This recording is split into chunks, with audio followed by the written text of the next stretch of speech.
This is All India Radio. Welcome to the business news program Money Matters. I'm Arjun Chaudhary and with me is my co-anchor in Hindi, Sonu Sood.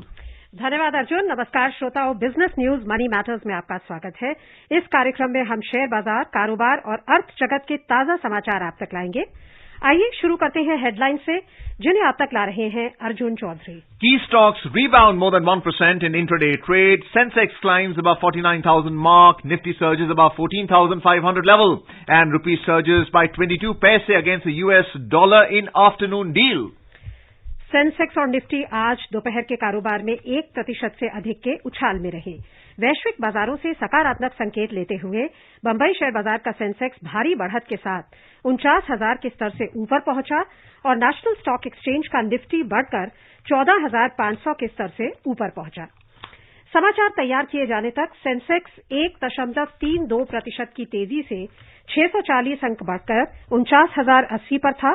Nifty भी 1.43% की वृद्धि दर्ज करता हुआ 205 अंक बढ़कर 14,530 पर था। विस्तारित बाजार की बात करें तो यहां भी वृद्धि का रुख था। बीएसई मिड कैप सूचकांक 1.8% के उछाल पर था। स्मॉल कैप सूचकांक में 1.18% की बढ़त थी। और अब हमारे साथ जुड़ गए हैं पुनीत जैन, जो है बाजार विशेषज्ञ। पुनीत जी, आपका बहुत बहुत स्वागत है कार्यक्रम में। पुनीत, आप हमें सुन पा रहे हैं? हाँ जी, आपका स्वागत है मनी मैटर्स में। हाँ, thank you so much. Puneet, आज शेयर बाजारों में हमने तेजी लौटती हुई देखी है। 1% से अधिक का उछाल आया है 2 दिन की गिरावट के बाद। कैसे देखते हैं आप आज के रिबाउंड को? सुन, देखिए, ये हमने पिछले कई दिनों से स्टॉक मार्केट्स में प्रॉफिट बुकिंग का दौर देखा है। जैसे हमने पहले भी लास्ट वीक डिस्कस कर रहे थे कि पूरे साल काफी तेजी रही बाजारों में, काफी मुनाफा आया है बड़े इन्वेस्टर्स को। तो एक हम ने देखा है कि पिछले 1-2 हफ्तों में काफी प्रॉफिट बुकिंग हुई है। मुझे लगता है जैसे जैसे अब ये फाइनेंशियल ईयर खत्म हो रहा है और towards the end of this trading period हम आ रहे हैं, तो वो प्रॉफिट बुकिंग का अब दौर जो है वो खत्म हो गया है। कंसोलिडेशन हुई है, थोड़ा वैल्यू बेस्ड बाइंग हुई है बाजार में। तो मुझे लगता है कि अब यहाँ से जो मार्केट हैं उनके अंदर वापस हमें एक पॉजिटिव ट्रेंड देखने की पॉसिबिलिटी मुझे लगता है काफी है। और आने वाले शायद 1 या 2 महीनों तक ये दौर अच्छा रहना चाहिए इन्वेस्टमेंट के लिए। Puneet, we had spoken about the calendar effect last week, in fact, when the markets were in fact coming down. Was a short covering today, and as you mentioned, is this rally sustainable in the next week? What is the behavior likely to be of the FIIs and the FPIs who do the bulk of buying into the market? So Arjun, you're right. I mean, we discussed that, and we've seen a lot of profit booking, also year-end kind of adjustments to the investment of many large HNIs and foreign institutions. I think that phase is over. So today and then, of course, next week is a very curtailed, it's a very small week. Only three trading days are there. Monday and Friday are holidays. So clearly, going into this next few days, markets are extremely kind of narrow, and I don't think there's any selling pressure now in the markets. So, to answer your question, I think markets will trend positive and positive territory now. And in my opinion, in the coming couple of weeks and maybe couple of months, we will see markets will kind of regain their vigor on the upside. तो पुनीत, आपको लगता है कि जो vaccination drive pace पकड़ रही है वो एक इम्पोर्टेंट फैक्टर है?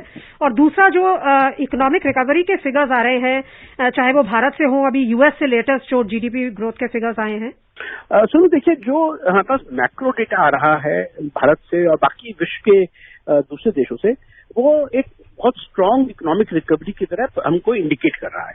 भारत में भी यदि आप देखें तो जो बड़ी रेटिंग एजेंसीज हैं या इकोनॉमिक फोरकास्टर्स हैं, अब उन्होंने जो जीडीपी ग्रोथ का एस्टिमेट है फॉर नेक्स्ट ईयर, वो 12.8% यानी करीब 13% का जीडीपी ग्रोथ का एस्टिमेट अब दिया है उन्होंने लेटेस्ट। तो मुझे लगता है मैक्रो इकोनॉमिक साइड पर न्यूज बहुत अच्छी है।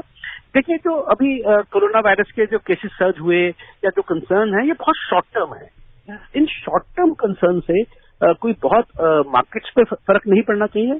और जैसा आपने कहा कि वैक्सीनेशन जैसे जैसे आगे बढ़ेगी, आने वाले 1 या 2 महीनों में हम देखेंगे, यदि आप अमेरिका के नंबर्स देखें तो अमेरिका में काफी बड़ी गिरावट आई है कोरोना वायरस के केसेस में। इवन यूरोप में भी हम देख रहे हैं सिचुएशन बहुत इंप्रूव हो गई है पिछले 2 हफ्तों में। तो ये बात साफ है कि वैक्सीनेशन से काफी कंट्रोल ये डिजीज के ऊपर आ जाता है।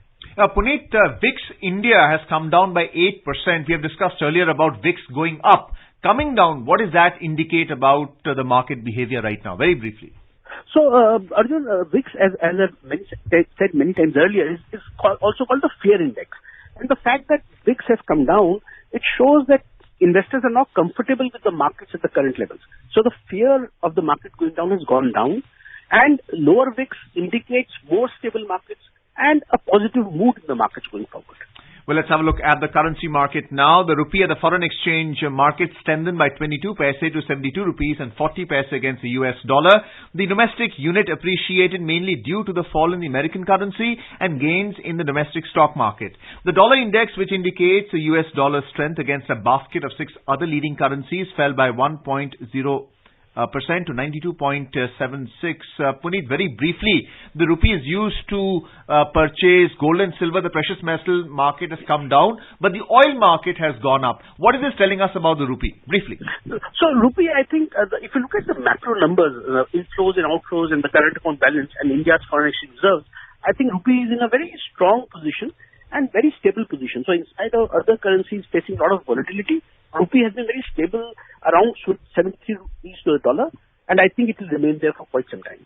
आइए अब रुक करते हैं अंतर्राष्ट्रीय बाजारों का। वैश्विक बाजारों में आज तेजी लौटी और एशियाई बाजार 3 महीने के न्यूनतम स्तर से बढ़कर बंद हुए। निवेशकों ने अपना ध्यान पश्चिम और चीन के बीच बढ़ते तनावों की जगह वैश्विक आर्थिक सुधार से जुड़े आशावाद पर केंद्रित किया। जापान का निक्केई सूचकांक, हांगकांग का हैंग सेंग और चीन का शंघाई कॉम्पोजिट सूचकांक प्रत्येक 1.6% के उछाल में रहे। दक्षिण कोरिया का कॉस्पी 1.1% बढ़कर बंद हुआ और सिंगापुर के स्ट्रेट्स टाइम्स सूचकांक में 0.6% की वृद्धि दर्ज हुई। यूरोपीय क्षेत्र की बात करें तो दिन के कारोबार में ताजा समाचार मिलने तक यहां तेजी का रुख था। जर्मनी का डैक्स 0.9% के उछाल पर था। लंदन के फुटसी में 0.7% की वृद्धि थी और फ्रांस का कैक 0.5% की बढ़त पर था। Moving on to the U.S. market, U.S. stocks closed higher yesterday as optimism about the economic recovery improved. Dow Jones Industrial Average surged 0.6%, S&P 500 climbed 0.5%, and the Nasdaq Composite Index added 0.1%. Very briefly, we are seeing all the global markets, in fact, go up in sync. What is it telling you about the FPI behavior? Very briefly. So I think the fund flows and the disruption we saw in the markets because of yields going higher and FII is pulling money out of the markets, I think that is behind us now. Markets are now finding some feet and they're finding some stability, and I think that is the way, the message of the markets now. Well, let's have a look at the oil market now. Oil prices today gained around 2% in intraday trade. Brent was trading around $63.10 per barrel, while WTI crude prices were around $59.90 per barrel. Puneet, very briefly, oil prices have gone up by almost $1 in one day.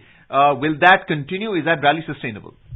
I don't think the oil prices can go significantly higher. Right now there is some disruption in the oil markets, but I think fundamentally speaking, oil should head lower, closer to $50 per barrel really.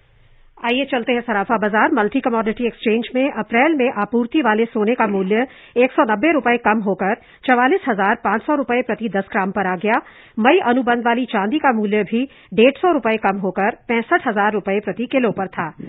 वैश्विक बाजारों में New York mercantile exchange में सोना $1,728.40 प्रति ounce पर था और चांदी $25.30 प्रति आउंस पर थी।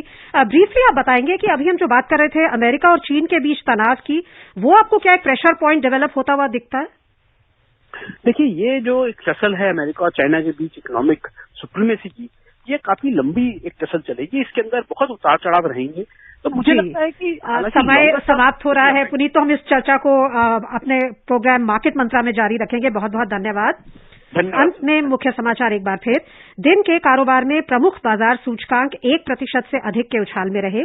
सेंसेक्स 49,000 के स्तर से ऊपर पहुंचा। निफ्टी 14,500 के पार हुआ और दोपहर के कारोबार में रुपए में डॉलर के मुकाबले 22 पैसे की मजबूती रही। And that's it in this edition of Money Matters. For now, goodbye.